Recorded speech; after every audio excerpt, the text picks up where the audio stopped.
Thank you very much, Sarah. Thanks for everyone for those presentations. We'll be moving on to questions, and Patty will be wandering around with a microphone. Sarah's done a nice job of outlining the questions that were in the information circular for people to attend this meeting. I assume, in part because we're in Ireland, the questions are going to go beyond that because people are going to be thinking of other things, and that's okay. I think also, in picking up on what Sarah was saying about the efforts to try to deal with snus, which is banned in the EU everywhere other than Sweden, it is worth mentioning when I talk about the importance of having alternatives to cigarettes. The lowest rate of smoking anywhere in a developed country is Sweden, by far, and that's because of snus. The fastest rate of the decline in smoking and cigarette sales anywhere in the world now is Japan, by far. And that's because of heat-not-burn products that have now been introduced into that market. Again, having an alternative product. The rate of decline in smoking in the UK, as we saw from Martin, is falling more rapidly now. And that is almost certainly because of vaping. And we've seen it in other countries. So it's very hard, I think, when we push these issues for people to ignore it and say abstinence is the only way to go. With the problem of one country that happens to be run by an idiot, by an astute president, that has a very long history of abstinence only. And I think when we look at the research, keep that in mind. Where does something come from? There's a reason alcohol prohibition 100 years ago came out of the States and was pushed on a lot of other countries. If you look at the history of the war on drugs, where does that abstinence only, we're going to punish people, come from? If you look at the writings by Lisa McGurr, the war on alcohol, talking about the social attitude that pushes this absolutism, we have to deal with that, and we have to deal with the problem of large sums, hundreds of millions of dollars, that are going into research pushing abstinence-only ideas, pushing the idea that we're going to solve this problem by just taking the nicotine out of cigarettes. That's what we did with alcohol. What could possibly go wrong? And so I think we're into a very interesting bit of politics, and public health invariably is. And I wanted to start with my own question as others start to get theirs ready. When we talk about public health and politics, and how do you change an issue where there's a tremendous amount of unnecessary death and suffering? We've had a very recent example, and we have a panelist who was involved in it. It's HIV/AIDS. There's a wonderful book by David French called How to Survive a Plague. And when you read it, I think the parallels with this issue are just extraordinary. And I'd like Martin, if he can, to just start with the first question of, having been involved in fighting for public health, individual human rights on HIV/AIDS, and now looking at this issue, what do you see as the parallels? What are the lessons that we can learn from that? Thanks, David. Let me say something that I really wasn't expecting to say today, and that starts with, in defense of Donald Trump, in defense of the Trump administration, in fact, they are shifting their policy dramatically towards harm reduction, both in terms of nicotine and in opiates. And this is a really exciting thing. But let me just say, if you are getting wrong something that Donald Trump is getting right, then you have a serious problem. So one of the reasons I love NNA so much is because it's the kind of community health activist, kind of bottom-up activism that I grew up in the 1980s as a young AIDS activist. So I'm eternally grateful for Sarah for making me feel 25 again. And I've got to say, you talked about unintended consequences of policy as well. I've got to say, the NNA must be the best unintended consequence of the Tobacco Products Directive. It's the one for which I am most grateful. Anyway. So, back in the early days of the 1980s, there were a bunch of projects that were calling themselves Stop AIDS. And there was a Stop AIDS in London that I was involved in. There was a Stop AIDS Geneva, and there was a Stop AIDS San Francisco. And interestingly, policy in San Francisco included going around and closing down the gay bathhouses. which is a kind of policy I think that vapers are maybe familiar with. And we did something very different in the UK. And when I say we, I literally mean we, me and my mates would go out into the parks at night and give out condoms. We would go into saunas and run kind of safer cruising classes. And we had this thing called the Bondage for Beginners class, which got into the Daily Mail almost as much as vaping did. And that was the two kind of polar opposites. And we had this idea of a kind of harm reduction. We were grasping with the idea, and I came up with the phrase, as safe as you want to be. That was the standard. How safe is safer sex? Safer sex is helping you be as safe as you want to be. Let's say you decide, I don't decide. And so I think Sarah kind of was pointing us in that direction. But really interestingly, kind of 30 years on, where we find ourselves in the situation with the tale of two preps. So some of you might be familiar with the term PrEP for potentially reduced exposure product, right, which is another word for e-cigarettes or harm reduction products. But in my other world, PrEP stands for pre-exposure prophylaxis. So for a while ago, about 4 or 5 years ago, we discovered that if you gave people AIDS antiviral treatments as soon as they became infected or risked infection, you could radically reduce the chance that they would develop kind of chronic HIV infection and ultimately AIDS. So it was post-exposure prophylaxis. After you were exposed, you could prevent the illness. And then they started trial on giving it to people before. So before they were exposed. And wonderfully, we found that people who took these tablets once a day would, they could have, all the sex they wanted in the ways they wanted it, without the risk of HIV infection. And the consequence is that in gay men's HIV prevalence where PrEP is available, you'd see these dramatic reductions in new infections. And so we wanted, it was a community-based thing where we really wanted to come up with a harm reduction solution, which was about helping people be as safe as they want to be in exactly the way Sarah advocated. But it wasn't until the technology came along that we got the really big results, and people were being as safe as they wanted to be with the rewards that they wanted. And the amazing thing is that these two things have come together with vaping. So we have both the technology and the advocacy at the same time, which is really exciting. And the potential, because, look, we thought HIV was a big threat at the time. It never became anything like the Holocaust that is smoking-related disease. 60,000 deaths every year in England. I mean, AIDS never got close to that. And that's what we're struggling against, but we have this opportunity now with technology and advocacy. And is there an NA Ireland? No, today. There is an NA Ireland. We're founding it today, all right? Thank you very much. So I've taken my privilege as chair to start with the first question, but who else has them? We have Patty with the microphone.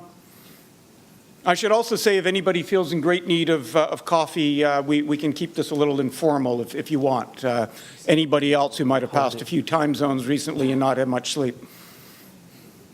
Okay, thank you. Lucy Cronin here from Vape Business Ireland. We are the largest trade body in Ireland representing the vaping sector, and I guess we have a pretty unique overview of the sector because we represent not only the retail sector, but obviously also the research community, manufacturers, distributors, etc. And I suppose the thing that has struck me the most about the very interesting presentations is the context in Ireland here. We have not yet heard Tobacco-Free Ireland 2025 mentioned today. And I think in the context of discussions around vaping in Ireland, it is extremely, extremely important to bear Tobacco-Free Ireland 2025 in mind. Now, for those of you in the room who don't know what Tobacco-Free Ireland 2025 aims to do, it's a really ambitious plan by this state and this government to reduce adult smoking prevalence to below 5% by 2025. And when you look at the Healthy Ireland study today, which came out, it showed, we have progress. There's 1% less smoking prevalence as compared to the year before. But ultimately, something very radical needs to happen in Ireland in order for us to get to that 2025 objective. And when you look at Martin's slides, and when you look at so much evidence, it's very, very obvious that vaping is that kick that the strategy requires to get us to those levels of 5% by 2025. And I think just in terms of what do we need to do in the context of vaping, the strategy and where we are in Ireland is we need to put the consumer at the centre of all of this. And what do I mean by that? Well, a couple of things. One, the regulatory regime, we may not like it. We may find TPD2 to be a very clumsy instrument for our sector, but it is where we are. We have an SI in Ireland, TPD2 has been implemented, and it is incumbent upon the sector to comply with the rules in order to provide comfort to the customer. But it is also incumbent upon the health service executive to make sure that everybody is complying with these regulations. Because if you have compliance by the sector and if you have a proper enforcement regime in place run by the health service executive, then you have a more confident consumer, which then addresses some of this misinformation we talk about. I think the second thing to bear in mind is from a regulatory development perspective, as I said, we have a statutory instrument in place. Some people may feel that the regulation is disproportionate, but again, it is the regulation and we have to comply with it. But what I would say is between now and 2025, that the state, the government, the Department of Health and the other government departments with a stake in this need to be very careful around what I would call ancillary regulations. So excise, taxation, licensing, etc., so that we don't put ourselves in a situation whereby the consumer is not considered in these policy decisions, and then equally that we can get to those 2025 objectives. So the final thing, and then I have a question specifically for Martin, is one of the things that Vape Business Ireland has been working a lot to try to achieve is better information to the customer from the state apparatus. And as of today, despite the HICWA report, despite requests from ourselves and others, the department and specifically quit.ie are refusing to provide factual information to people wishing to vape on their quit.ie website, which is a super website for people looking for alternatives to smoking. So I guess my question to Martin after all of that is, where do you see the difference in terms of the role being played by public health in the UK versus the role being played by public health here in Ireland, whereby I think one could say that the customer is at the centre in the UK, and yet that customer is not at the centre in Ireland, and therefore we are unlikely to get to those 2025 goals that we want to see? So I hope it was clear from my presentation and my mock kind of dividing of English stop smoking services that I don't travel around the world telling other countries how they should do their tobacco control policy.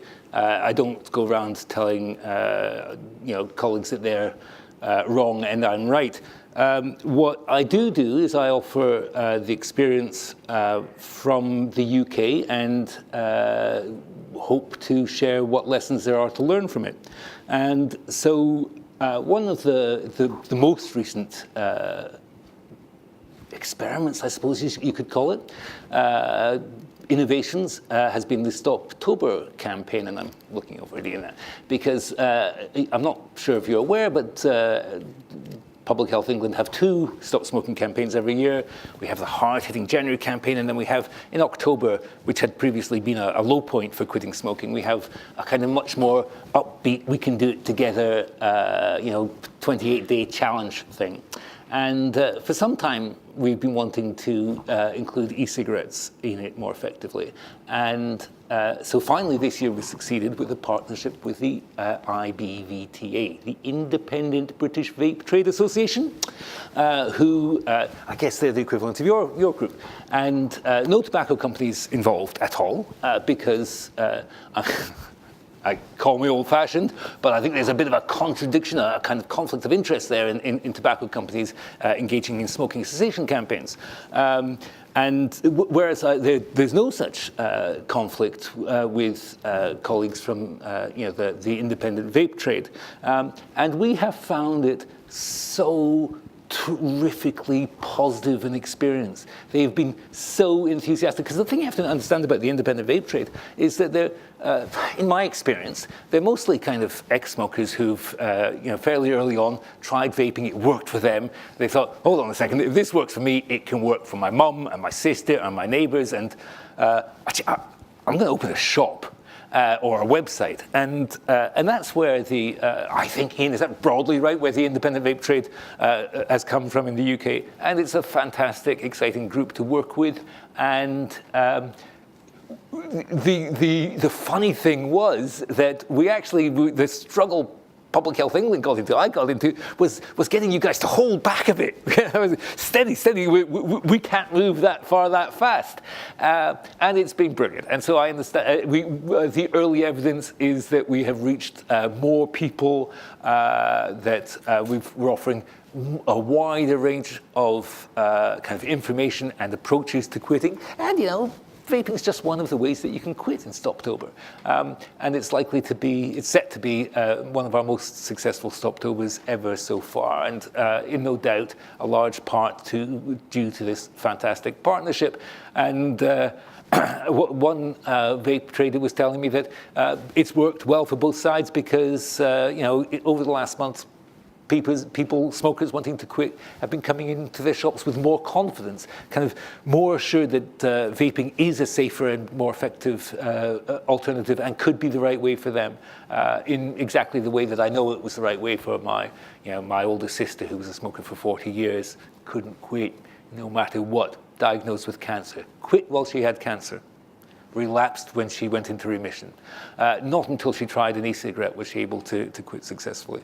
So, that kind of user experience is absolutely critical. And I hope the IBVTA and British Vapers visiting the information that's put out by the NHS and Public Health England and our smoke-free website feel that we're getting it right now, at last, better on e-cigarettes. Not 100% yet, but that leaves us some improvement for next year. I think it's really worth mentioning that with Stoptober, by talking up the role of e-cigarettes and people quitting smoking, we're seeing, based on the sales figures I've been able to find, something very similar to when the Royal College of Physicians came out with their report and e-cigarette sales soared.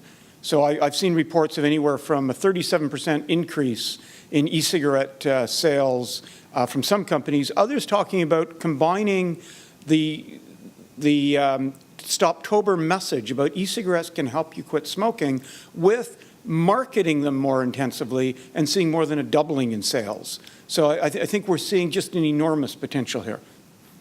With a clear message about switching. Yeah. Ditch to switch, switch to ditch. Hi, good afternoon. My name is Steve Barrett from Purple Box Vapors. I'd like to thank you all for your very informative presentations. I guess I have, if I can, two questions, probably directed at Gillian.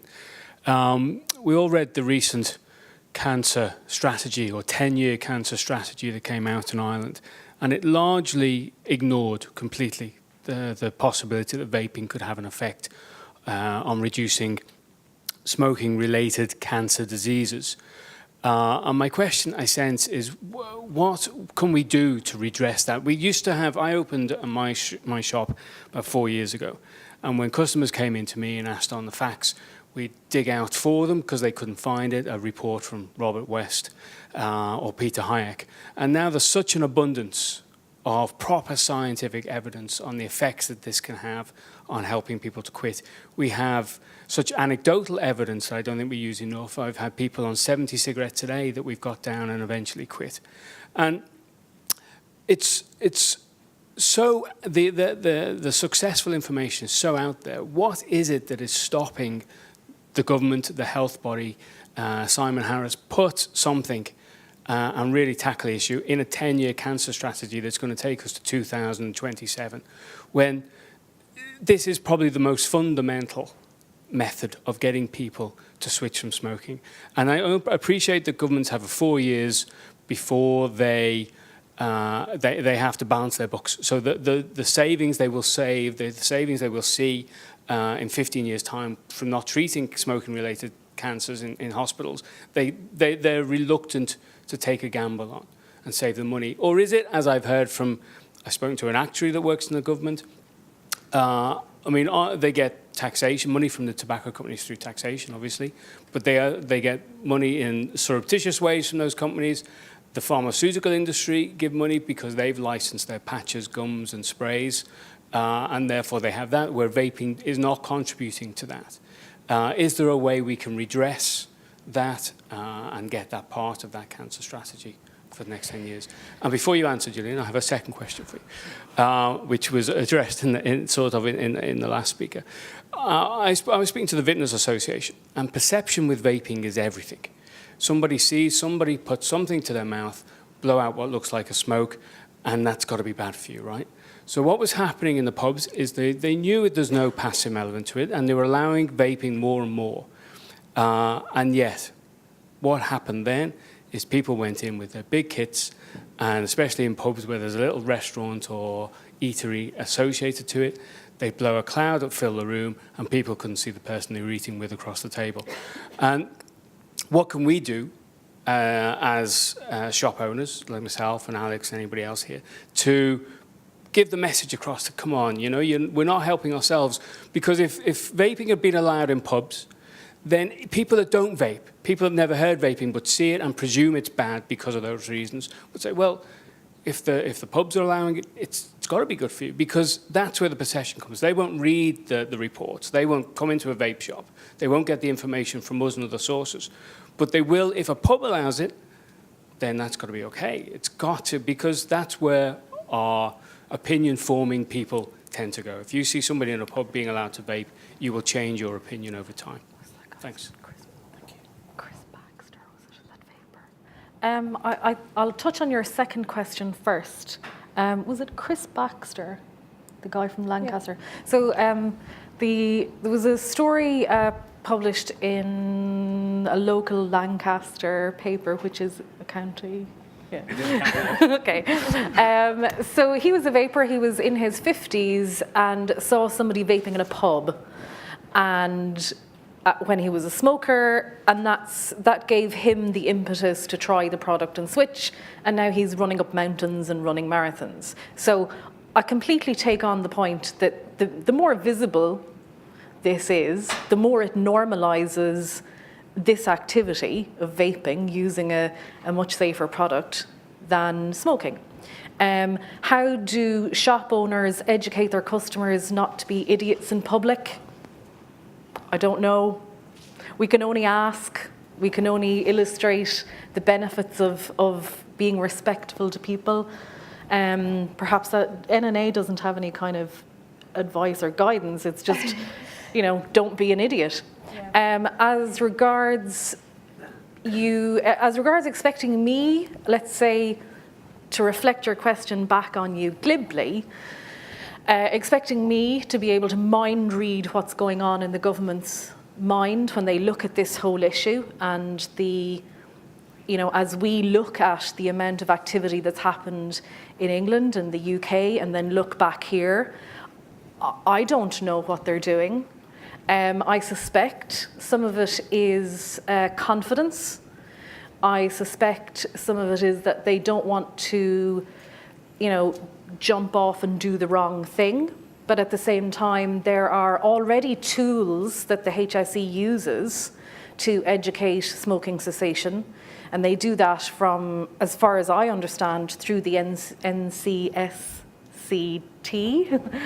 service in the UK. So that's as far as my understanding goes. As to why they haven't taken all this other information about vaping from them over here, I don't know, you'd have to ask them.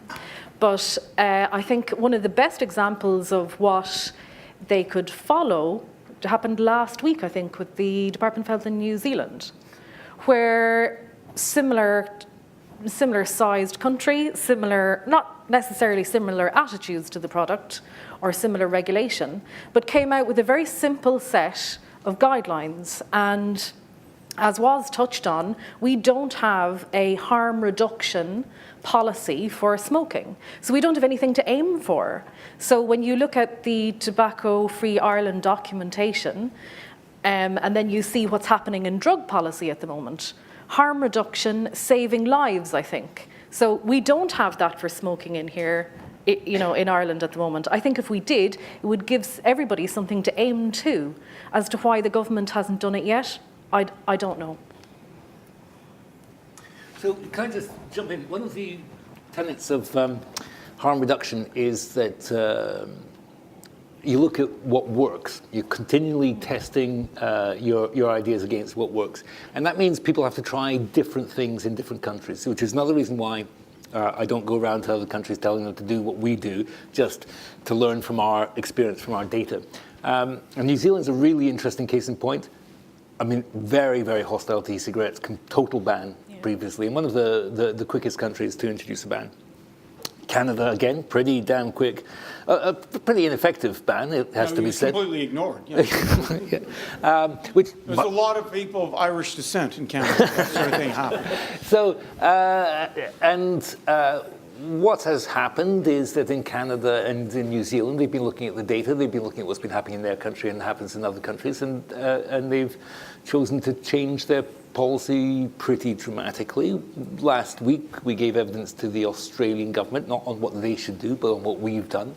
Not the Australian government, the Australian Parliament, a committee of the Australian Parliament. I get invited to Ireland not infrequently, and back in February, talking to the Cardio Rehab Society Association, and people are keen to look at this evidence, and that's great. And the conversation has to keep on going on. We have to keep looking at the evidence together in a respectful way. Of course. David, you might not know, everybody else in the room knows that Oscar Wilde was born across the street here, and there's a statue, which I hadn't seen before, with kind of Oscar Wilde graffiti on it.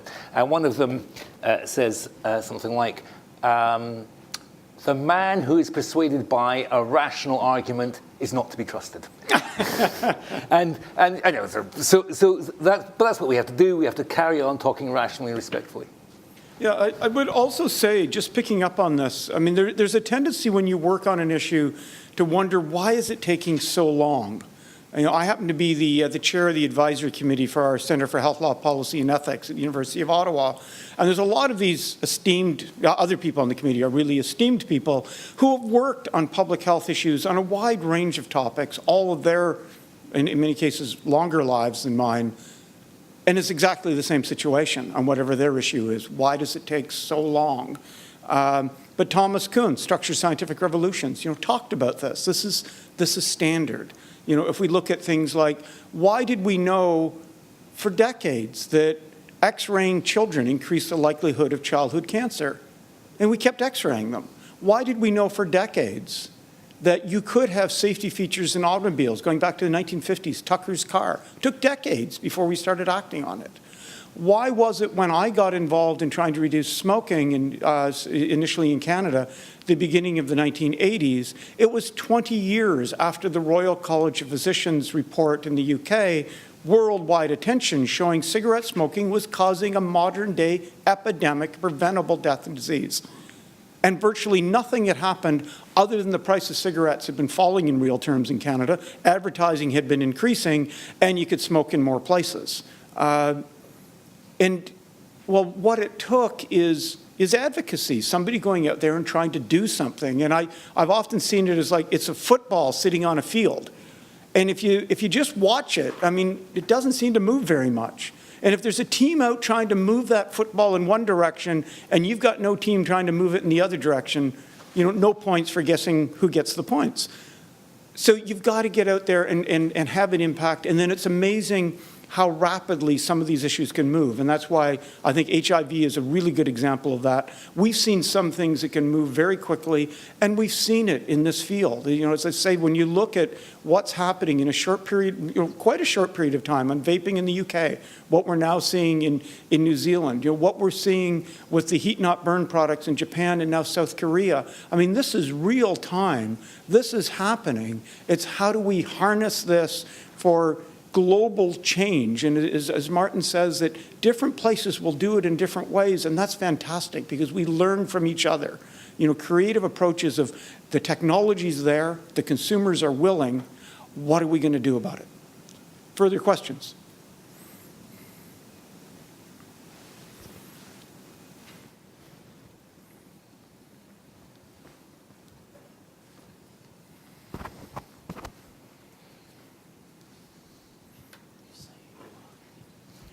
Hi, my name is Marie Gallagher. I'm a regulatory lawyer based here in Dublin. I, in principle, work with the life sciences, food and pharma companies. And so I'm very interested in this whole area around regulation and around, reduced risk and I suppose innovation. And when I just listening, and this is, particularly around a lot of the vaping and the public health, England, it's fascinating, I think, in terms of what is happening here in Ireland. And I think Lucy, mentioned there about tobacco-free Ireland. But I think, Martin, one of the things I was interested in you saying was that when you look at Sweden and you look at Japan, and I think somewhere in Korea, probably south, that you're looking at quite significant and dramatic numbers in terms of snus and heat not burn technology and this whole thing of innovation, and I suppose in the same way listening to the history of vaping and where it came from and how it has developed, it looks like this is like every other sector, pharma, food, every other sector where you're looking at innovating new products, new ways of harm reduction and improving products. And I suppose, the challenge there for regulators is how do you keep up with that and yet at the same time, achieve your public health goals. And I wonder, do either of you have maybe any words of wisdom on that? And as I say, you talk about, these smokeless tobacco products, and yet then we have a policy here which is, tobacco free. I mean, should that be smoke free? How do you hear where we're further down the road in terms of or further behind the curve maybe in terms of the regulatory situation? Do you have any advice or any insights into that? Thank you. Well, I'll start off by saying any time you get somebody with Irish blood and you give him a law degree and you let him be chair of a conference, he's not going to stop talking. I'm a lawyer. I've done this stuff all my life. I think one of the key messages when we look at public health is that doctors, scientists are very good at being able to tell us what's causing the problem. Policy is how you deal with the problem, and that becomes regulation. We have fantastic examples. The automobile death rate in Canada, like here, has fallen by somewhere in excess of 80% since the time I was a teenager. It's fallen by even more in the UK. That was regulation. In 1938, the FDA came out with a law to try to facilitate the move from snake oil, patent medicine type products to science-based pharmaceutical products. Rather than standing in the way of scientific innovation, it tried to facilitate it. Within 12 years, over 90% of all the pharmaceutical products sold in the United States were products that did not exist when that law was passed. Previous to that, 1906, the FDA, in its initial incarnation, dealing with issues of food, sanitary food manufacturing, food safety, completely revolutionized the field in a short period of time. I mean, how many people die of botulism now? I mean, we've seen so many examples of this, and it does come down to regulation.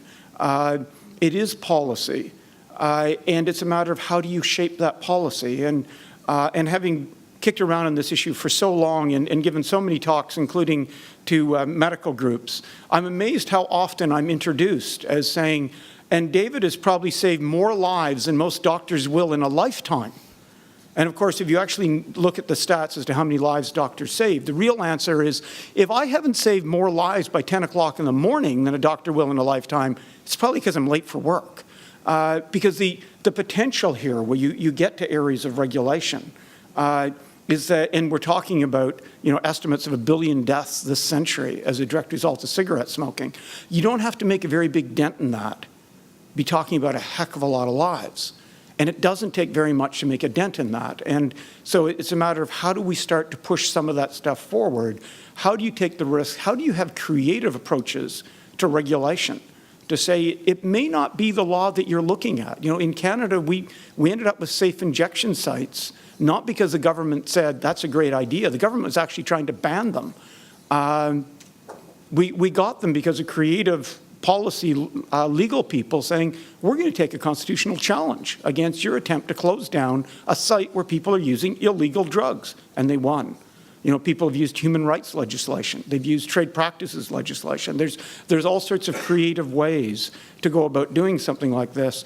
And while doing it, you're educating the public. So you're countering some of the things that we've already seen about the misinformation. So, in my career, I've filed legal complaints against cigarette companies back in the day when they were doing all sorts of nefarious things, knowing full well I wasn't going to win. But man, did I get a lot of publicity. And that the newspaper headlines, the TV coverage was educating the public. So I think there's enormous potential there, in being creative in our approach. So I will now try to shut up, but if other people, Martin? So, yeah. Another Canadian with absolutely. Yeah. So Sarah turned up in Dublin not expecting to have to speak, and that happened to me once when I in an AIDS conference when I was 26, I think. And I was talking to the chair of one of the sessions, a session I wanted to go to, and it was really, he was asking me about what I was doing, and I was telling him about, we'd been trying stuff that hadn't been going very well on needle exchanges. And he kept asking me through breakfast, and he was writing notes. He said, so Martin, 2 of my speakers from my panel have not turned up. And so that's why you're going to be one of them. And so after lunch, I think it was after lunch, I had to give a talk that I wrote before lunch on why my needle exchange had failed when the one in the very next neighborhood had succeeded. So because I knew I'd been watching them have massive successes, and I'd been watching ours just go tits up. And then afterwards, this kind of eminent professor came up to me and he said, young man, it's a long time since I've seen anybody speak at quite such length at how they got things wrong. Keep it up. And so I have kept it up to this day. If you make policy in the first, you were saying, David, why did it take us 28 years to get it right?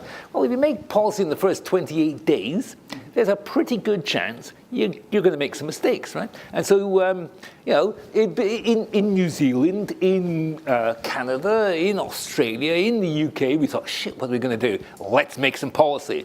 And we passed a shed load of laws, and surprise, surprise, turns out, as the evidence comes in, not all of them were quite as we anticipated. So it's really important that we carry on scrutinizing this. And this is one of the reasons I was delighted by the tobacco control plan for England that says, in terms, we're going to look at our e-cigarette policies, our e-cigarette regulation, and we're going to see if we got it right or we got it wrong.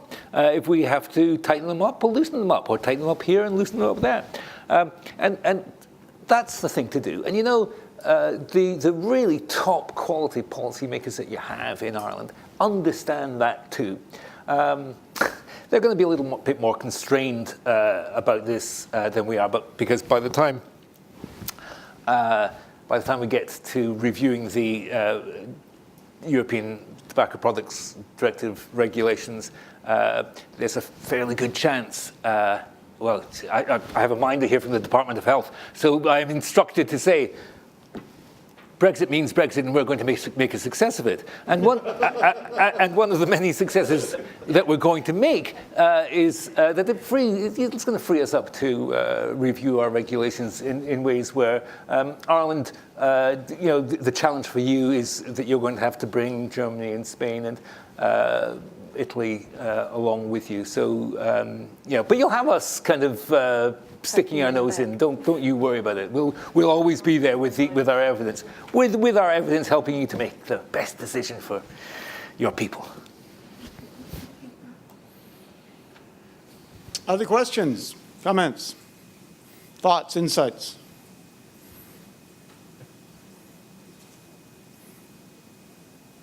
It's being a very shy group, given the culture that we're in here. So. Yeah, will we just stand up here and stereotype Irish people until we provoke them into asking some questions? And that becomes a fight. And let me tell you another thing about my Irish cousins.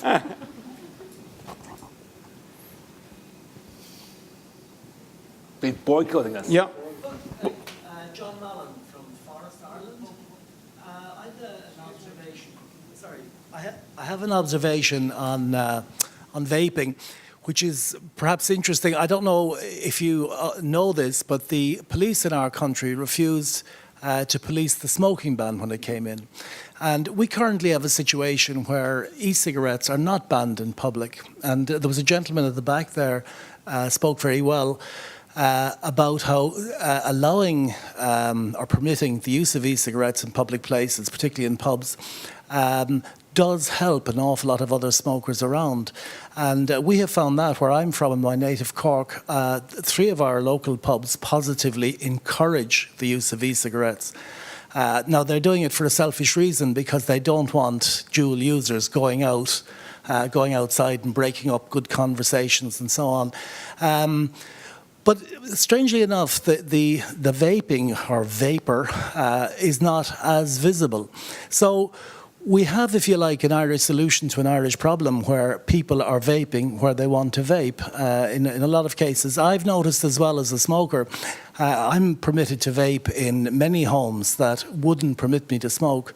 And they're happy that I'm staying inside with them rather than getting up and leaving. That's another observation. And yet we're talking about regulation. And my understanding of regulation, I would see a need to regulate the products and the product quality. Because there are so many types of vaping instruments on the market today. I would like to feel that they were regulated and are safer, or as safe as they can be. Nothing is 100% safe, of course, but they'd be as safe as they could be. We certainly are talking to our supporters actively about vaping, and we're being asked a lot. And the same misconceptions that you've spoken about there on the podium today are out there among ordinary smokers on the ground. But I don't understand why we should be talking about regulating the end users. If you make the e-cigarette product safe, and you continue to try and improve on that, and as speakers have said, the heat not burn products, if they can be recommended, then why would you regulate what the end user does? Why wouldn't you let the end user, the consumer in this case, why wouldn't you let them choose? Why wouldn't you give them the freedom, which is what our organisation is about? It's the freedom to choose. People should, as adults, we should have that freedom and not be spoken to as children. That's my point. If I can make an observation on that, I think you're absolutely right. There is an economic incentive for pub owners to allow vaping on their premises. I have a local pub where it started with 1 vapor in his 60s. It's now 4 or 5, and they have a little vape meet every Wednesday or every second Wednesday.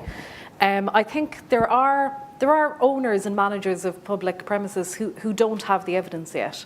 And what I would like to see is something very similar to what PHE did, is just give managers of public spaces the tools to make the right policy, because there are still a lot of workplaces that don't allow vaping. And it's not only that they don't allow vaping, let's say, in a break room or in a canteen or in the bathroom. It's not that they don't even want them vaping outside the door. It's that they expect them to walk off the premises, in some cases across a road, before they can use an electronic cigarette, which poses no risk to a bystander. So what I think would be really helpful here is something similar to the, here's how to write a policy. This is our 5 answers. Here's all the things that you should consider when you're writing that policy, because at the moment there are a lot of people who are trying to balance, let's say they've signed up to a Healthy Ireland initiative in another area, or they have insurance that depends on a sprinkler system, or there's all these other things that they have to take into account. But what they don't have is a tool like the guidance that PHE provided. I think that would be beneficial. So number 1 was understand that vaping is not smoking, was the first one, yeah. And interestingly at the time, whatever you do, we said, don't have a policy that treats vaping as if it was smoking. And thought that was very good, Mark, we'll do that. And then we looked at PHE's policy, which says that vaping will be treated as if it was smoking. And it was banned on, not just in the premises, but on the grounds of Public Health England operated properties. And so I was in one place and I was talking to a colleague, a Public Health England colleague, who said, so Martin, the problem is that when I'm at home, I vape. And when I'm out with my mates, I vape. When I come to work, I smoke. Yeah. I have to smoke because to get my nicotine, I have to get up off my desk, go out of the building, go out to the grounds, and go 30 meters down the road to comply with the regulations. And so that colleagues aren't constantly tutting at me as they walk past. And once I've gone that far, the only way I'm going to get enough nicotine quick enough to only do that twice a day is have a cigarette. Exactly right. So PHE's policy was keeping a vapor smoking. Again, classic victory for public health.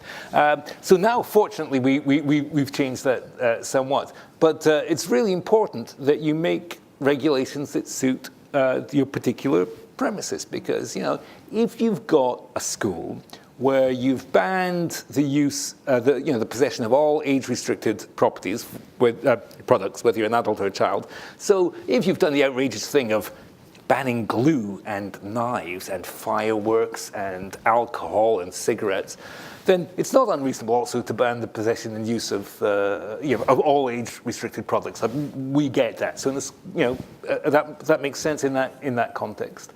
But in a psychiatric hospital where you're saying, where really you don't want your patients smoking and you don't want them leaving the premises, to say, if you're going to smoke, you have to leave the premises. If you're going to do one bad, you have to do 2 bads. Mm-hmm. That's bonkers, and that's so increasingly hospitals, and particularly psychiatric hospitals in the UK, are saying, you know what, we're going to have policies where you can vape in certain parts of the grounds and in certain rooms, and because and our staff won't facilitate smoking, but they will facilitate vaping. I think in any time we're dealing with regulation, there's a tendency to look at the thing we're going to regulate as if that's the problem, rather than potentially that's the solution. And when you look at it, there's this tendency of regulators to be very concerned about unintended consequences. Let's make sure nothing goes wrong. The problem is the unintended consequences of our fear of unintended consequences. So the more that you put barriers on something like vaping, the more likely it is people are going to be smoking, which is the problem we're actually trying to deal with. So I think we constantly have to look at that as we confront any of these things. And certainly the problem with regulation freezing a market. Imagine if we had regulated refrigerators according to what they were in 1945 and we didn't allow any changes. If we had have said, yes, we'll have safer automobiles, we'll have lap belts, that's the law. And if you talked about, well, what about 3-point seat belts? What about crumple zones? What about safety glass? What about sidebar constraints? What about non-splintering dashboards, et cetera? No, this is the law. This is all you can do. It freezes things. We have to have something that allows us to move forward as the science changes. I mean, in Canada, we have regulations now that the government's moving ahead to pass. It's based on where the market was about 3 years ago. So for them, something like heat not burn, that's not just something that's going to be incredibly difficult for anybody to market. But if I were to tell somebody that if you're smoking, say, Rothman cigarettes, you should move to using an IQOS, or you should use a Swedish snus general brand, it's available in Canada, I could go to jail because I'm telling people about a difference in risk between tobacco products, and that's illegal. Well, when all they were dealing is cigarettes, they didn't want cigarette companies to try to convince people some cigarettes are safer than others. But to then apply that to where the market is now becomes absolutely absurd. Other questions before we break to the more informal part of this meeting? Oh, we got plenty. That's going to delay tea and coffee, folks. Okay, sorry about the delay tea and coffee there, guys. Declan Connolly's my name. I'm a founder member of IVVA, and I run a vaping business primarily online. My question for the panel, and bearing in mind, I'm like probably a lot of people in this room, that I was a smoker myself for 27 odd years, discovered this product and said, oh wow, these work for me, and so now 6 years later, yeah, I haven't smoked, and I'm using this product and thought it was so great that we started to sell it. But that's kind of that's a story that many people in this business can tell. Now, as I said, smoking rates in Ireland have obviously gone down, but we're still talking there, sort of close on 1 in 5 adults smoking in Ireland. But my question is is directed towards the panel, but more to ask you I'm talking about our politicians, and we've had various letters go to politicians. A lot of our members, we've met politicians, our TDs individually, and they, you get a bit of a clap. Oh, isn't it great? You're providing jobs here in your local town, your village. It's great. They're giving that kind of support. But when you go for the public support, where you're looking for them to come along to a meeting like this, to raise a dull question, to do this, and they're very reluctant to do it. At the same time, I could put a silly photo of my cat sitting, climbing up a tree, and politicians that I would know, but they'll all like that. I raise a life and death issue about smoking and vaping, and it's dead. There's no comment. And I know they care. I know these people aren't, that they're obviously politicians. But how do we as businesses, or how, and maybe with Sarah there, how do you as consumers, how can we get them more engaged? Sure. Considering in Ireland how many of them are vapors.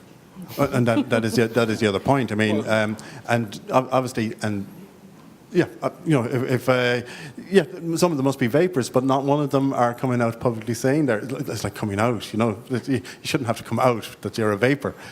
Okay, that's why. It is a war of attrition. It really is a war of attrition. It's something that you just have to keep working at. It's much easier for consumers, especially if they're an organised group, to do than industry, because industry is there's always the vested interest. But when it comes to politicians, they are interested in what their voters. I mean, I'm not saying they're not interested in business, but there's always that, oh well, he's making money for this, therefore that's why he's saying that. It's much easier if you've got an organised group of consumers to get through to politicians. I mean, in the UK, we're quite involved with the all-party parliamentary group on e-cigarettes. We've actually got one of those in the UK, so we speak to them through that. We also speak to them direct. We've had meetings at Department of Health when they were planning the tobacco control plan, and a lot of those doors were opened when we finally organised into a non-profit group, and when Public Health England decided we weren't that bad.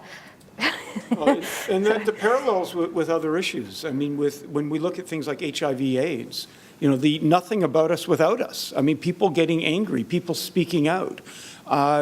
When someone close to you, or someone that you identify with, talks to you about an issue, you change your mind.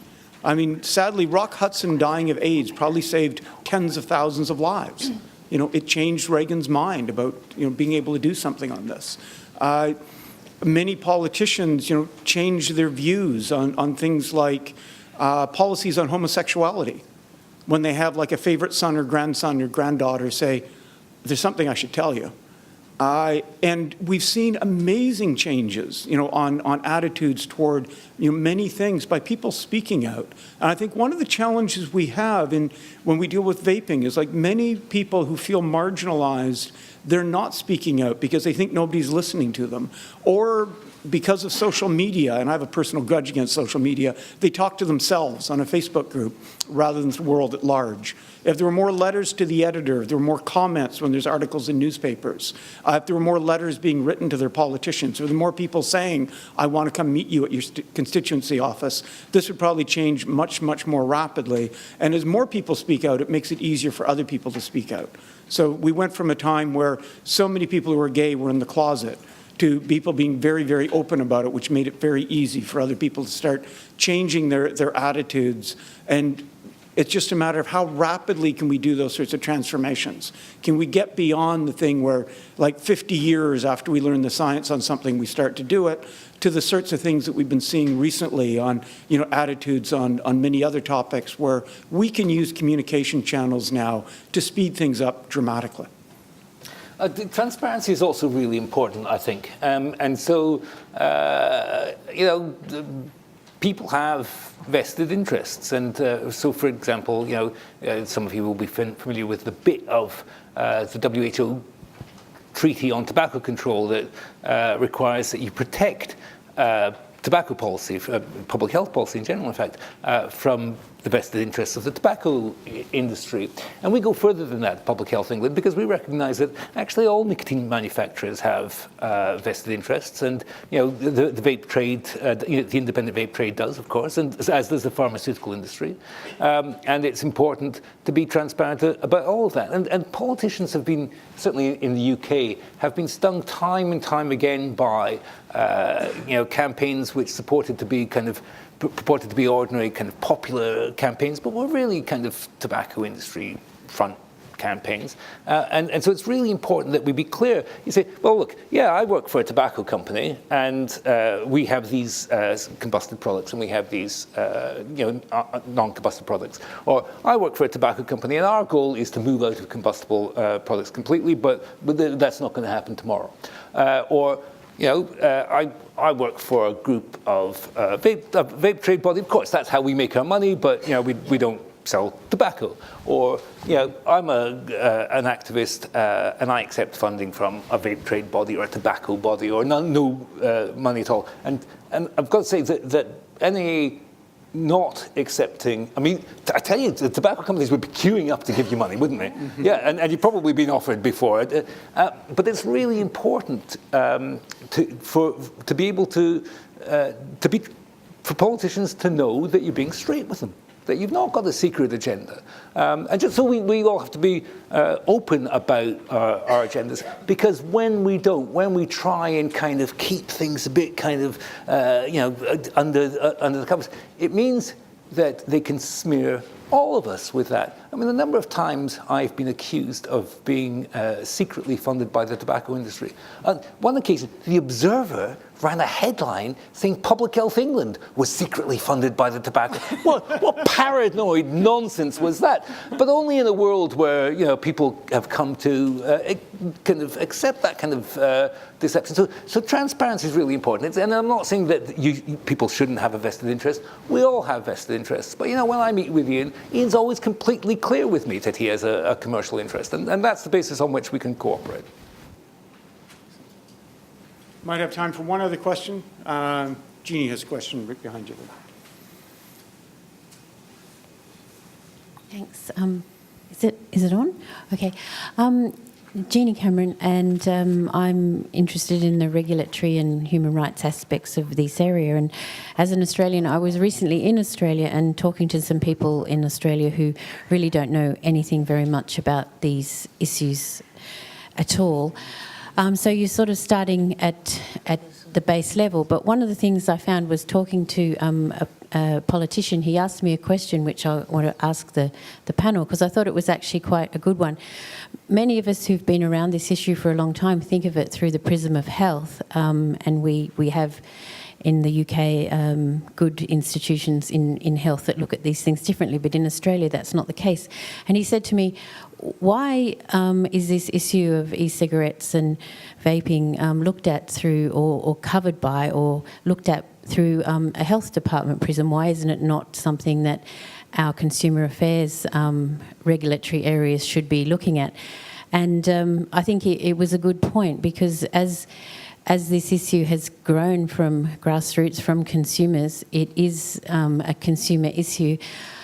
It seems to me we just automatically go to health, which of course smoking is a health-related issue.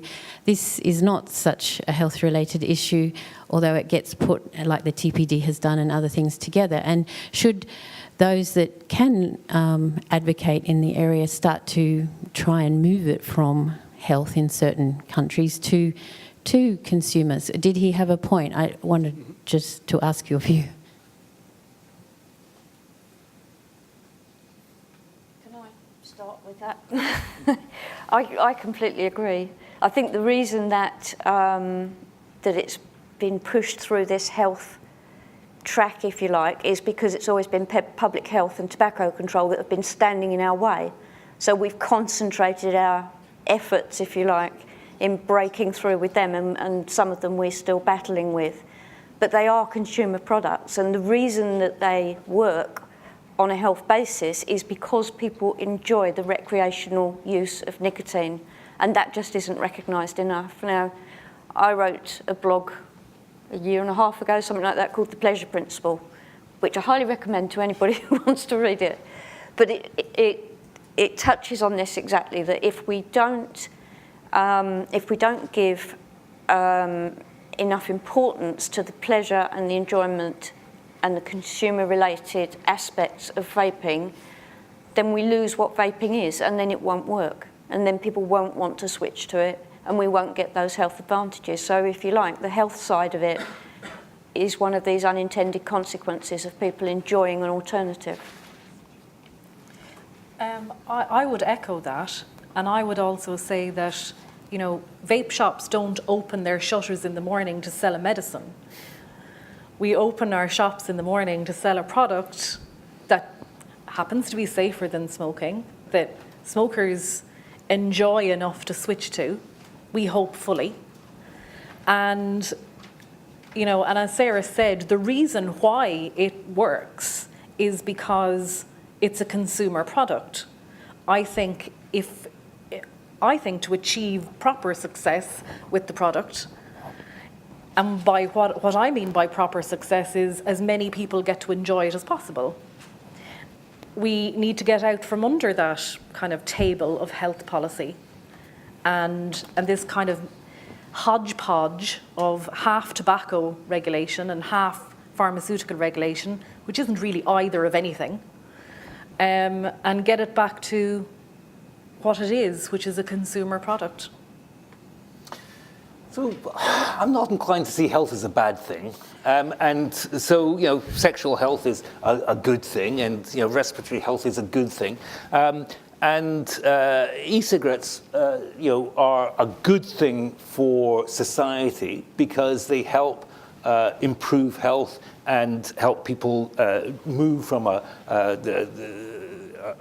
riskier way of getting pleasure to getting the same rewards and more without the risks. And I think it's probably an artificial distinction because you know, the reason why we regulate products is mostly the harm to the user, and, you know, so whether it's because it blows up or you know, burns your lungs, you know, that's why we regulate products. So I don't think it's a real distinction, the thing we have to do is, I guess, is twofold. With, you know, my public health and tobacco control colleagues, they got into this field because they feel really strongly about health, and they want people to be healthy. So we'll engage with that bit and remind them of that bit, and we'll try and steer them away from that other thing, which is tempting, especially for doctors, in my experience. You know, doctors are, well, we were talking about your daughter who's been trained to be a doctor so that she can quickly tell people what to do. Yeah? So she knows the right things to tell people to do straight away so that she can make decisions fast on behalf of other people.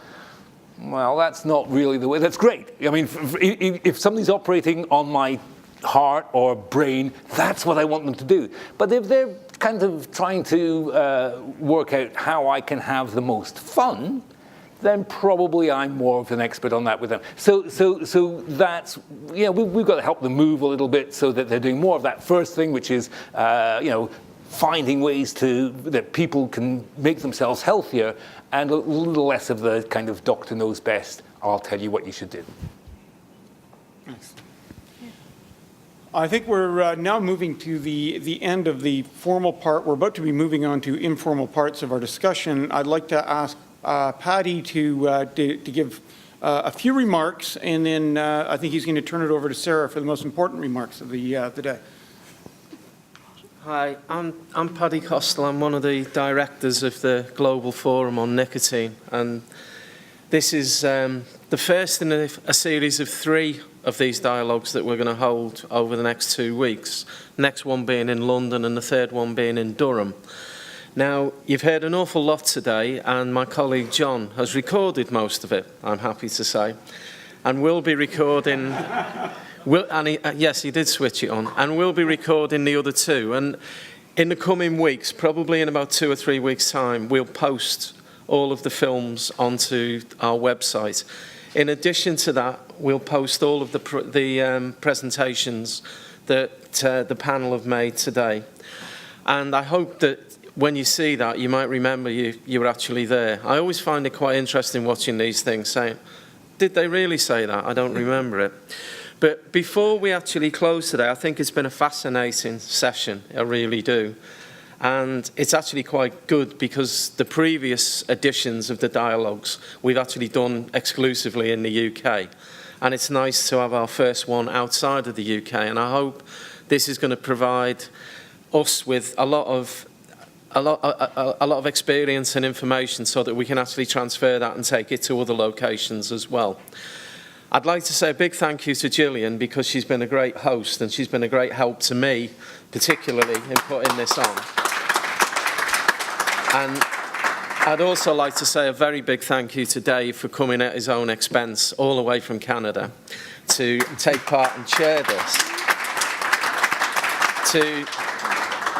To Martin for being his usual self. And particularly to Sarah for stepping in at the last moment to express the consumer's perspective, which I think in the whole sort of mantra of nothing about us without us is something we all too often forget about. To